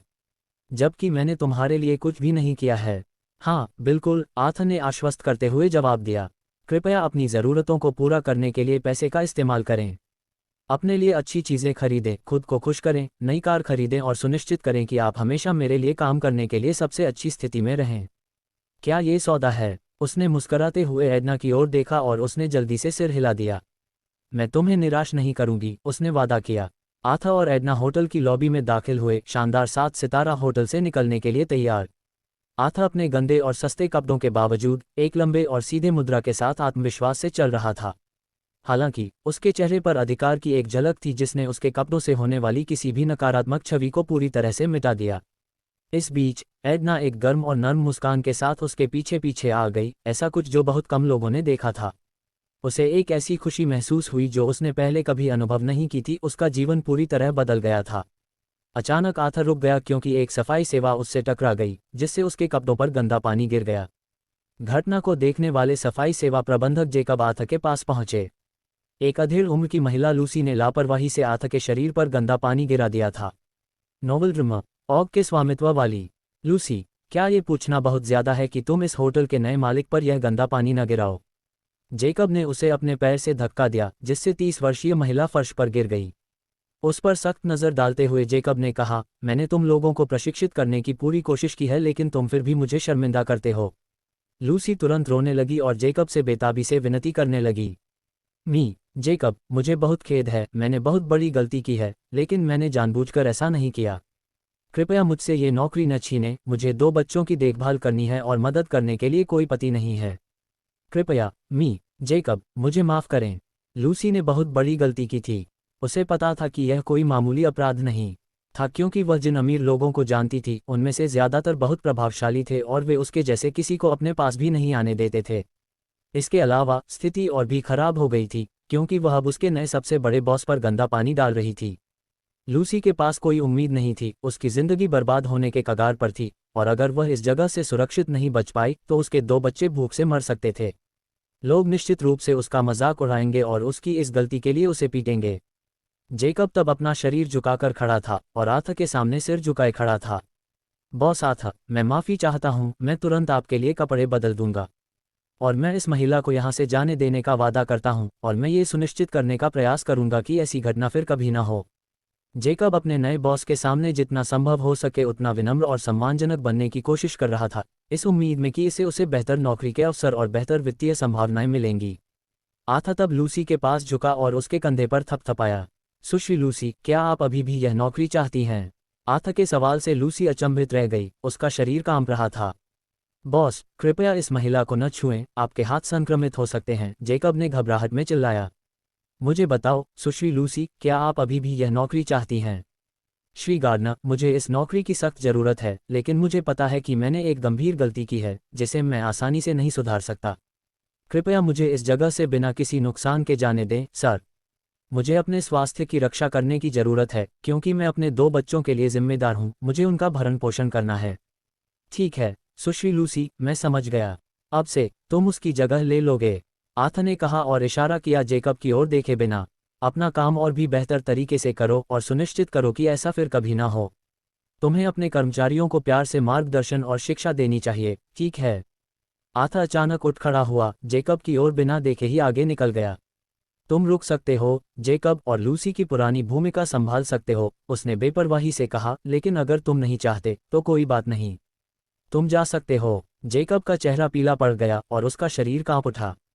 सर, कृपया, उसने विनती की, मेरे साथ ऐसा मत करो। मैंने इस नौकरी के लिए कड़ी मेहनत की है। लेकिन आथ ने उसकी एक न सुनी और एडना के साथ अपने रास्ते पर चलता रहा, जो उसके दृढ़ कदमों के साथ चलने की कोशिश कर रही थी। गार्डनर, एडना ने आथ के पीछे पीछे चलते हुए धीरे से कहा। मैंने सुना है कि जेकब अक्सर अपने सदस्यों पर अपना अधिकार जताते हैं, उन्हें और अधिक काम देते हैं, और अगर वे यहाँ रहना चाहते हैं तो उनके वेतन में कटौती करते हैं। यह आपकी बहुत उदारता है कि आपने उन्हें अभी भी यहाँ काम करने दिया है। आथ ने उसकी ओर मुड़कर जवाब दिया, तुम सही कह रही हो, एडना। जेकब बहुत सी ऐसी चीजें करता है जो निष्पक्षता को नहीं दर्शाती हैं, लेकिन मैं उसे खुद को साबित करने का एक मौका देने के लिए बाध्य महसूस करता हूँ। आइए आशा करते हैं कि वह इसे स्वीकार करे। किसी को उसकी नौकरी से निकालना इस शहर में सबसे कठिन कामों में से एक था, जीवन की आसमान छूती लागत और गुजारा करने की कम संभावनाओं को देखते हुए। मामले को बदतर बनाने के लिए यह उनके मनोबल पर एक अतिरिक्त झटका होगा। आथा उन्हें वापसी का एक मौका देना चाहता था, लेकिन इस बार सकारात्मक और रचनात्मक तरीके से। मुझे यकीन है कि अगर किसी व्यक्ति को पर्याप्त अवसर दिए जाएं तो वह बेहतर के लिए सुधार कर सकता है, आथा ने धीरे से कहा। वह उस एक गलती के बारे में गहराई से जानता था जिसे वह कभी माफ़ नहीं करेगा, विश्वासघात। लिंडा ने उसके साथ यही किया था। उसने आगे कहा, हम अपने अवसरों के साथ बहुत उदार नहीं हो सकते हैं, लेकिन मेरे लिए, मैं जो एक अवसर दूंगा वह आखिरी मौका होगा जिसे किसी को वास्तव में संजोना चाहिए। बधाई हो, मेज़बान। Opening square bracket closing square bracket. आपने लूसी, एक अकेली माँ को निराशा की स्थिति से बचाया है, उसे नई उम्मीद प्रदान की है। आपकी दयालुता और उदारता ने उसे दिखाया है कि यह किसी के जीवन में कितना अंतर ला सकता है। वह अपने बच्चों के लिए कड़ी मेहनत करती है, और आपके इस कदम ने उसे एक उत्थानशील बढ़ावा दिया है। इसके लिए सिस्टम आपको 10 वीआईपी अंक से पुरस्कृत करेगा। आथा और एडना निर्दिष्ट पिकअप बिंदु पर चले गए, ये जानते हुए कि उनमें से किसी के पास कार नहीं थी। एडना ने समय से पहले एक टैक्सी आरक्षित कर ली थी। अध्याय 9, फिर से विश्वास करना सीखना। एडना ने सूटकेस से एक तौलिया लिया और आथा को उसके कपड़ों पर लगे दाग साफ करने में मदद करने की पेशकश की। मुझे आपकी मदद करने दें, सर, उसने कहा। उसने सिर हिलाया, उसे ऐसा करने की अनुमति दी। मैं आपके लिए कपड़े का एक जोड़ा लाया हूँ, उसने सुझाव दिया। यह होगा, बेहतर होगा कि आप ये पहन लें, क्योंकि आपकी शर्ट गीली है। यह आपके लिए आरामदायक नहीं होगा। उसने आथा की शर्ट पर से नमी सुखाने की कोशिश की, लेकिन ऐसा करने से कोई खास मदद नहीं मिली। आप जैसे अमीर व्यक्ति को हर परिस्थिति में बेदाग दिखना चाहिए, उसने कहा। फिर एडना ने एक सफ़ेद शर्ट और एक काला सूट जैकेट लिया और उन्हें आथा के पास रख दिया। क्या आपको कोई आपत्ति है अगर मैं यहाँ अपने कपड़े उतार दूं? उसने एडना की ओर एक संक्षिप्त नज़र डालते हुए पूछा। एडना ने जल्दी से अपना सिर हिलाया और आथा की ओर प्यार से मुस्कुराए। मुझे कोई आपत्ति नहीं है, सर। और तुम मेरे सामने भी नंगी थी जब तुम रेस्तरां में गर्म पानी से नहा रही थी, उसने कहा। क्या ये सच है? आथा ने स्थिति के बारे में सोचा। क्या मैंने अपनी शर्ट नहीं उतारी थी जब तुम बाहर गई थी, और मैं पूल में था जब तुम मेरे पास आई और मेरी पीठ को रगड़ने की पेशकश की? उसने पूछा। वह हम एडना ने अपनी आंखें फेर ली, उसके गाल लाल हो गए। जब तुम कपड़े उतार रही थी तब मैं तुम्हारे कमरे में ठोकर खाकर चली गई थी और शर्मिंदा महसूस करते हुए मैं जल्दी से वहां से चली गई। मैं माफ़ी चाहती हूँ, मास्टर। मुझे उम्मीद है कि मैंने आपका क्रोध नहीं भड़काया होगा। वास्तव में एडना ने आथा को केवल पीछे से देखा था, जो उसके लिए एक असाधारण घटना थी क्योंकि वह शायद ही कभी पुरुषों के साथ बातचीत करती थी। अपनी नज़र फिर से उठाते हुए एडना ने देखा कि आथा उसे देखकर मुस्कुरा रहा था।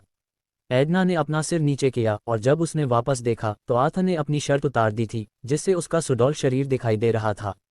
वह उसकी अच्छी तरह से परिभाषित मांसपेशियों को देखकर हैरान रह गई, जिससे वह पहले की तुलना में और भी अधिक फिट लग रहा था। एडना ने मुश्किल से निगला क्योंकि वह उसकी सुंदरता की प्रशंसा करने से खुद को रोक नहीं पाए।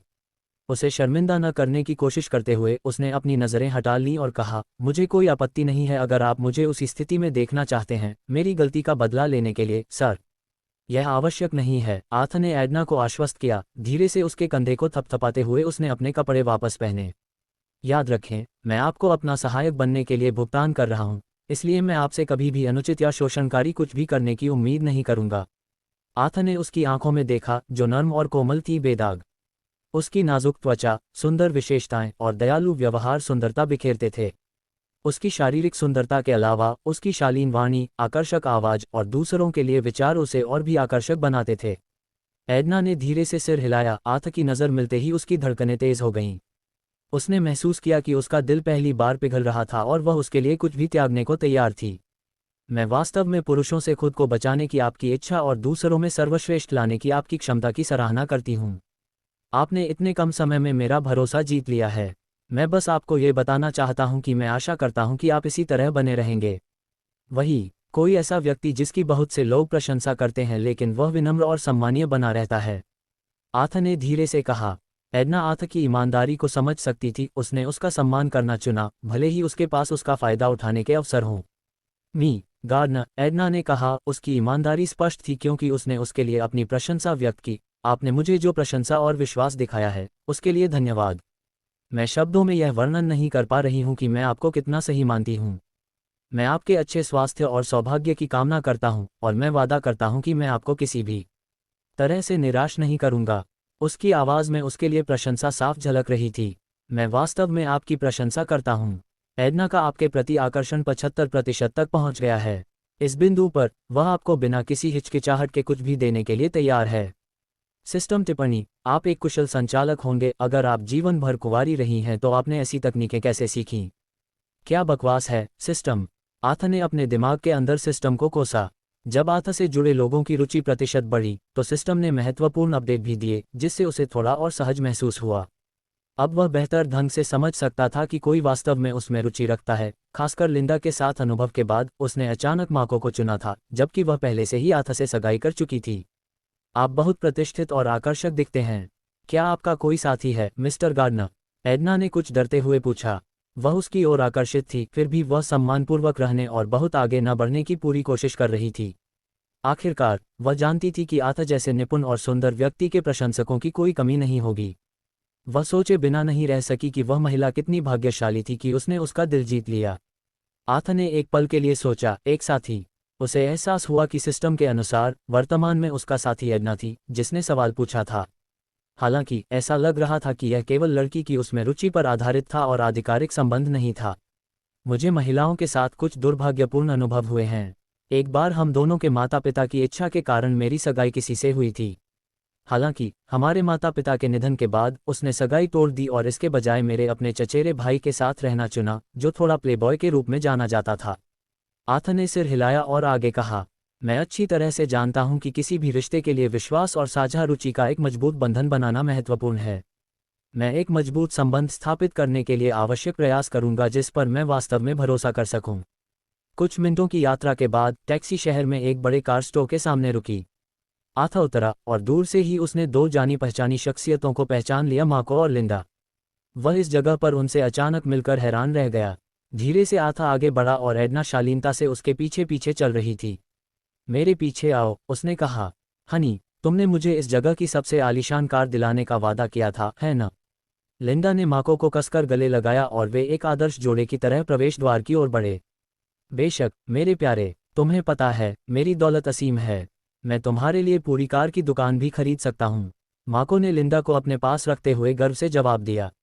दूर से आथा और एडना ने देखा कि मार्को लिंडा के नितंबों को प्यार से दबा रहा था। अध्याय 10 पहियों पर आलीशान कार की दुकान एक बुगाटी कार प्रदर्शनी थी, जहां शहर के सबसे धनी व्यक्ति अपने पैसे से अपने शौक पूरे करने के लिए इकट्ठा होते थे। एडना को पता चला था कि कार स्टोर सीमित संस्करण मॉडल बुगाटी F100 की पेशकश कर रहा था, जिसकी केवल 10 इकाइयां वैश्विक स्तर पर बनाई गई हैं। एडना ने धीरे से सिर हिलाया और आथा के साथ प्रवेश द्वार तक चली गई। वह एक अमीर आदमी के असाधारण शगल के बारे में सोच रही थी। उसने अरबों डॉलर का व्यवसाय आसानी से खरीद लिया था और अब वह एक और कार खरीदना चाहता था, चाहे उसके पास पहले से कितनी भी कारें क्यों न हों। आलीशान इमारत के बड़े कांच के दरवाजे खुले और आथा और एडना तुरंत अंदर चले गए। काले सूट में एक आदमी, जो 40 के दशक में लग रहा था, ने उनका अभिवादन किया। क्या मैं आपकी कुछ मदद कर सकता हूं, सर? उसने पूछा। जेम्स, स्थल के बिक्री प्रबंधक ने अपने सामने खड़े आदमी की आकृति को पहचानने की कोशिश की। उसके सिर से पैर तक उसकी शक्ल देखी। उसे उस आदमी पर शक हुआ क्योंकि उसने वहां काफी समय तक काम किया था और शहर के कई प्रसिद्ध लोगों को जानता था जो आसानी से अपनी मनचाही चीजें खरीद सकते थे। उस जगह पर बेची जाने वाली कारों की कीमत नगण्य नहीं थी, इसलिए केवल कुछ चुनिंदा लोग ही नियमित ग्राहक थे। ये कोई ऐसे लोग नहीं थे जो महंगी चीजें देखना या छूना चाहते थे, ये शहर के मशहूर लोग थे। मैं यहाँ उपलब्ध सबसे शानदार कार खरीदना चाहता हूँ, आथा ने अपनी खरीदारी यात्रा समाप्त करने के लिए उत्सुकता से घोषणा की ताकि वह घर लौट सके और अपनी नई खरीदी गई संपत्ति का आनंद ले सके। सर, उसके सामने वाले व्यक्ति से अचानक और जोर से जवाब आया। जेम्स ने देखा कि एक लड़की उस आदमी का पीछा कर रही थी जो बहुत ही सुंदर और बेदाग थी। उसे व्यक्तिगत रूप से देखकर उसका दिल धड़क उठा। क्या मजाक है, उसने खुद से सोचा।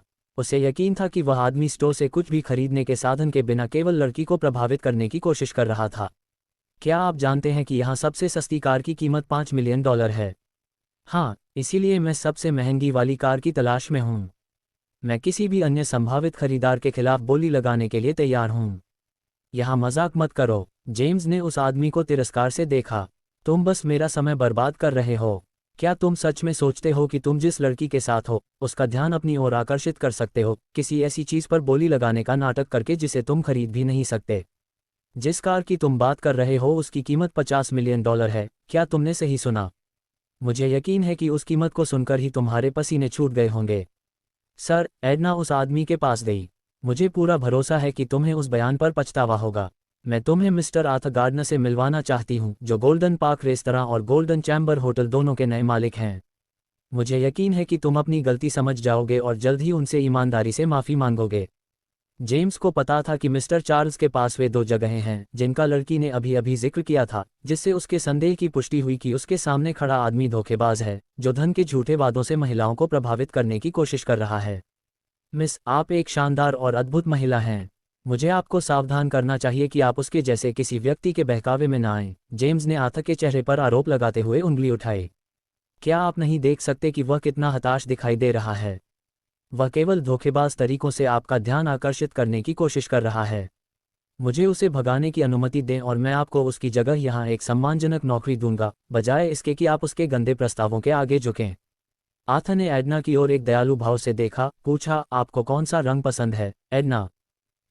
एडना चौंक गई। उसे यकीन नहीं था कि उससे क्या उम्मीद की जा रही थी। आखिरकार हिचकिचाते हुए जवाब दिया, सफ़ेद, सर। समझ गया। आर्थर ने सिर हिलाया, फिर मजबूती से उसकी कलाई पकड़ी और जेम्स के आगे बढ़ गया। एडना ने आर्थर की पकड़ की ताकत और स्थिरता को महसूस किया और वह धड़कते दिल के साथ उसके कदमों का अनुसरण करने लगी। उसने महसूस किया कि उसका शरीर अचानक कमजोर हो गया है। आदमी के कोमल स्पर्श से उसे बेवजह सुकून मिला। उस पल एडना ने खुद को एक और शब्द बोलने में असमर्थ पाया और जैसे कि उसकी इंद्रियां खो गई हो, वह एक ट्रांस जैसी अवस्था में चली गई। मुझे बताओ, आर्थर ने एक सफ़ेद स्पोर्ट्स कार की ओर इशारा करते हुए कहा, क्या आपको ये पसंद है? यदि आप ड्राइव कर सकते हैं तो मुझे अपने निजी सहायक के रूप में आपकी नौकरी के हिस्से के रूप में आपके लिए ये कार खरीदने में खुशी होगी। आप क्या कहते हैं? एडना हैरान रह गई और उसके पास शब्द नहीं थे। उसने धीरे से सहमति में सिर हिलाया, आर्थ की पेशकश की दृढ़ता को नकारने में असमर्थ। जेम्स आर्थ के पास गया और सफ़ेद स्पोर्ट्स कार के बगल में खड़ा हो गया। क्या तुम पागल हो गए हो? उसने कहा। यह बुगाटी अटलांटिक 57 है, इसकी कीमत $20 मिलियन है। ये कार केवल कुछ चुनिंदा लोगों के पास है। इसका मालिकाना हक नोवेल ड्रमर ऑग के पास है, सिर्फ इसके आनंद के लिए। और तुम पहले व्यक्ति हो जिनसे मैं मिला हूं जो इसे इतनी दूर ले गए हो। बेहतर होगा कि तुम यहां से चले जाओ और उस लड़की को अकेला छोड़ दो। मैंने देखा कि तुमने उसका हाथ छुआ, यह एक तरह का दुर्व्यवहार है। उसने चेतावनी दी। आर्थ ने उसका हाथ छोड़ा और एडना की ओर मुड़ा। क्या तुम सच में इस कार का इस्तेमाल करना चाहती हो? उसने धीरे से अपना सिर हिलाया। मी गार्डनर, मैं मुश्किल से इस पर विश्वास कर सकती हूँ। मैंने अभी अभी आपके लिए काम करना शुरू किया है और मुझे लगता है कि मैंने अभी तक अपनी योग्यता का प्रदर्शन नहीं किया है। ये कीमत बहुत ज़्यादा है। मुझे कभी इस तरह की चीज़ के मालिक होने का सपना भी नहीं देखा। मुझे बस हाँ या ना में जवाब चाहिए, आर्थ ने कहा। किसी और चीज़ की चिंता मत करो। एडना ने आर्थ की ओर प्यार और गर्मजोशी से मुस्कुराए। अगर तुम यही चाहते हो तो मुझे तुम्हारा तोहफा स्वीकार करने में कोई आपत्ति नहीं है, मी गार्डनर, उसने जवाब दिया। मुझे मुश्किल से इस पर विश्वास हो रहा है, लेकिन मुझे यकीन है कि तुम सच्चे हो। इसलिए मेरे पास मना करने का कोई कारण नहीं है। क्या बकवास है? जेम्स ने गुस्से से आर्थ की ओर इशारा करते हुए कहा। तुम बहुत आगे जा रहे हो। तुम एक बेवकूफ़ की तरह व्यवहार कर रहे हो। अगर तुम मेरी चेतावनी पर ध्यान नहीं दोगे तो मैं सुरक्षा गार्ड को बुलाऊंगा और तुम्हें अभी यहाँ से बाहर निकलवा दूंगा। हालांकि आर्थ बेफिक्र रहा। मुझे दिखाओ कि इसका भुगतान कैसे करना है, उसने शांति से कहा। जेम्स हैरान रह गया। फिर दूसरे कर्मचारियों में से एक ने कैश मशीन ला कर दी और आर्थ ने जल्दी से स्पोर्ट्स कार का भुगतान कर दिया। मुझे लगता है कि लेन देन सफल रहा, उसने कहा। उसकी आंखें उत्साह से चौड़ी हो गईं। अब मुझे यहाँ अपनी सबसे खास कार दिखाओ।